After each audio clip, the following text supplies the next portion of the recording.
ასეთია უნგრეთი ისტორიულ არჩევნებამდე, მეტი ევროპა თუ მეტი რუსეთი. რამდენიმე დღეში უნგრელმა ხალხმა უნდა გადაწყვიტოს, რომელ მიმართულებას აირჩევენ. ლიბერალურ დემოკრატიას თუ რუსეთისგან ინსპირირებულ ავტორიტარიზმს. ამჟამინდელ პრემიერ-მინისტრ ორბანს სურს, რომ უკრაინის მხარდაჭერა დაასრულოს და ქვეყანა ევროკავშირს დააშოროს. ისინი ბლოკავენ იმას, რაც კანონით ჩვენ გვეკუთვნის. ჩვენ ფულს ბრიუსელიდან, ნავთობს უკრაინიდან. ევროპელი ბიუროკრატები გვაშანტაჟებენ, გვემუქრებიან და გვაშინებენ ბრიუსელიდან. ომის მაფიოზები კი კიევიდან.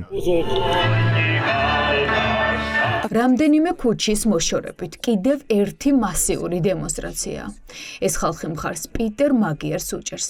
უნგრეთის ყველაზე დიდი ოპოზიციური პარტიის ტისას ლიდერს.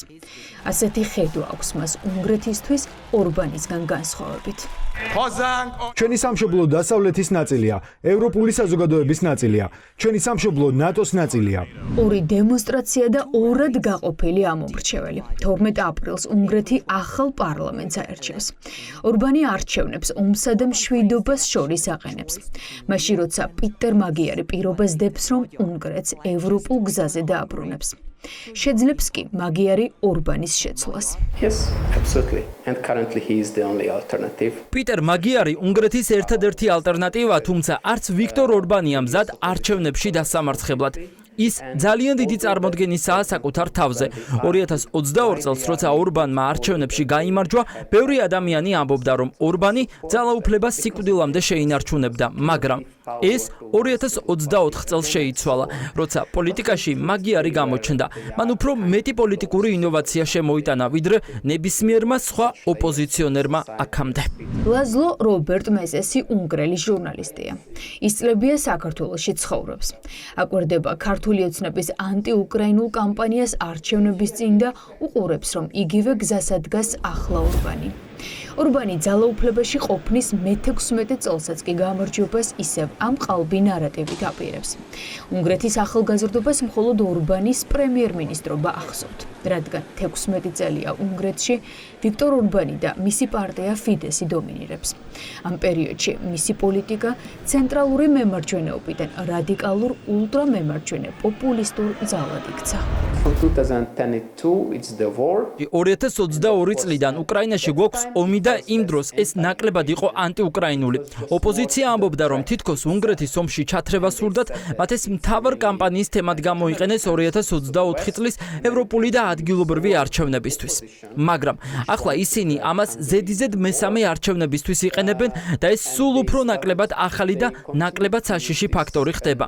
რა თქმა უნდა, ხალხი ამბობს, კარგი, გასაგებია, ეს ომი მეზობლად უკვე 4 წელია მიმდინარეობს, ჩვენ კი აქამდე ომში არ აღმოჩენილ ვართ. მაშინ ახლა რა უნდა შეიცვალოს?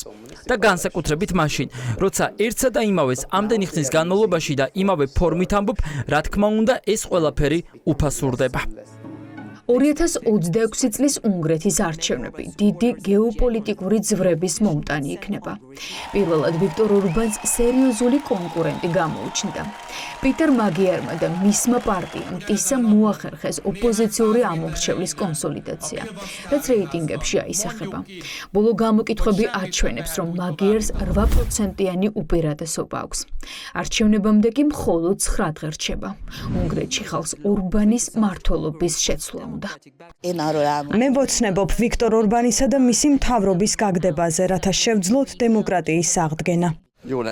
კარგი იქნებოდა, რომ არ იყოს ამდენი კორუფცია და ქვეყანას ასე არ ძარცვავდნენ.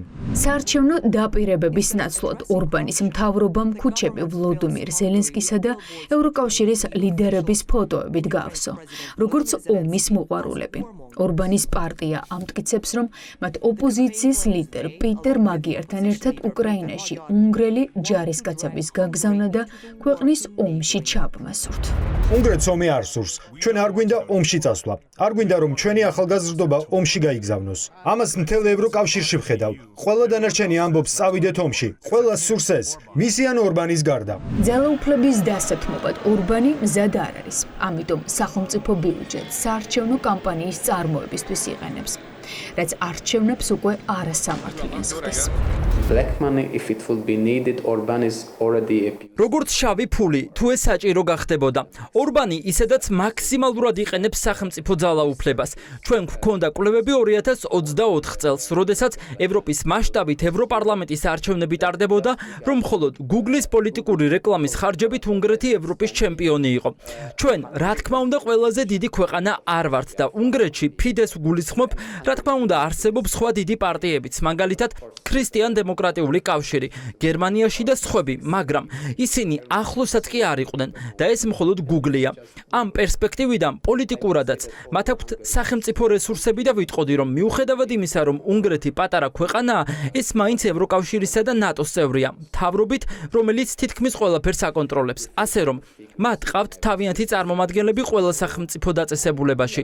როდესაც ასეთ ქვეყანას აკონტროლებ, მას მაინც აქვს რესურსი, კარგი პოზიციები და ასე შემდეგ. არ ვფიქრობ, რომ მათ დასჭირდებათ ბევრი უცხოური დახმარება შავი ფულის სახით. თუმცა, სხვაგვარი манипуляციების კუთხით, როგორიცაა მაგალითად TikTok-ი, უკვე ვხედავთ და არსებობს გარკვეული კვლევებიც ამის შესახებ, რომ ისინი იღებენ დახმარებას რუსული ბოტების ფორმებისგან და ასეთი მეთოდებისგან, რომლებიც რუსეთმა შეიმუშავა სხვადასხვა ტიპის ბოტების ქსელის შესაქმნელად. Russia built out to make 16 წლის მანძილზე პირველად ფიდესმა შესაძლოა ძალაუფლება დაკარგოს. ადამიანების დიდი ნაწილი ფსონს პროევროპელ ლიდერ პიტერ მაგიარზედებს. ის ხელს გაყინული ევროპული ფონდებიდან ფულის დაბრუნებას, ეკონომიკურ ზრდას და უნგრეთის ევროპულ გზაზე დაბრუნებას პირდება. მაშინ როცა ორბანი ხალხს უმის შიშით ყვებავს.